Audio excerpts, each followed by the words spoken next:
একজন দরিদ্র মহিলা হঠাৎ মারা গেলেন।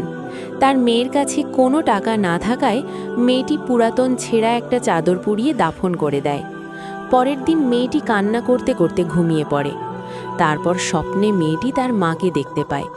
তার মা চিৎকার করে কান্না করছিল আর বলছিল, মা, আমার কাফন তো পুরোটা ছেঁড়া, এখানে সবাই তো নতুন কাফন পরে ঘুরছে, আমি খুব লজ্জা পাচ্ছি। তুমি আমার আলমারি খুলে দেখো, এক কোণে কিছু টাকা আছে। কালকে তোমার সালমা খালা আমার এখানে আসছে, তার কাছে একটা নতুন কাফনের কাপড় আমার জন্য পাঠিয়ে দিও। ভয়ে মেয়েটির ঘুম ভেঙে গেল।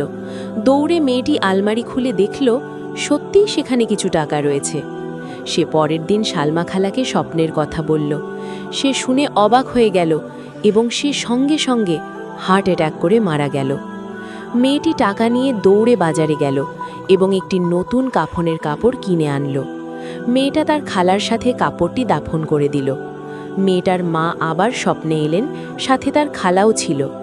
মেয়েটির মা হেসে বললেন, তোমার খালা আমাকে নতুন কাফন দিয়েছে, আমি খুব খুশি হয়েছি।